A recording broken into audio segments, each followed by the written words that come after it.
when you've got a guaranteed contract. I mean, look at Ezekiel Elliott. I'm a Dallas Cowboys fan, and Zeke was a dominant running back when he entered the league. But then once he signed his big deal, I think 2019, he was fat and he was lazy and he'd completely lost his burst, and he was just phoning it in. Now, it's impossible to just phone it in as a running back and still succeed. So he was just a waste for the Dallas Cowboys, because once he had his guaranteed contract, like many players, they lose their motivation.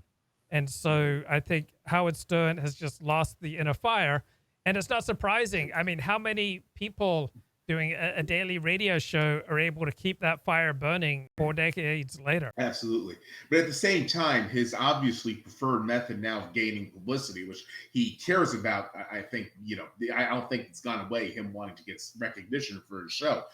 His preferred method now of gaining publicity is picking fights with people like Wendy Williams, Donald Trump, and of course Joe Rogan, people who have much more fame on a day-to-day basis than he does. It would seem that this is a form of clout chasing, which is typically what people do when they're lower on the fame and fortune totem pole than somebody else. And it looks rather desperate for someone like him, who obviously used to be at the top of that totem pole. Any thoughts on that? Yeah, we never get to graduate from the game of status competition. We never get to rise above it. We never get to be so spiritual or so successful that we don't need to concern ourselves with status competition, because where we are in the status hierarchy, that has a huge determinant on our health, on our psychological health, on our happiness. So do people look up to us? Do people admire us? Do people enjoy us? Do people want us around? Or do people shy away from us? For example, let's say I tell a story about yesterday. Let's say someone tried to rob me and I had to fight them off. And let's say the first two people I try to tell that story to, they just blow me off. It's like, and they just walk off. But by the end of like 2 or 3 engagements like that, I would start to doubt that what happened had really happened. All right.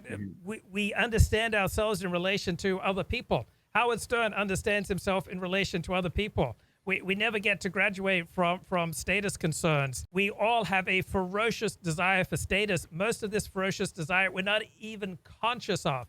We unconsciously will start to imitate the speech mannerisms, the pitch, the intonations of people above us in status. We will unconsciously start to mimic their beliefs and how they carry themselves and how they dress. This isn't even conscious. We just unconsciously start aping and imitating people above us in social status. So we are wired to ferociously compete in the status game, and people will usually compete in it until their last conscious hours on Earth.